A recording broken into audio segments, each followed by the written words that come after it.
நன்மையும் இல்லையே.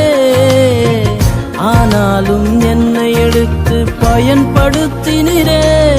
உங்க நினைவில் வைத்தீரே, உயிர் உள்ளவரை மறவே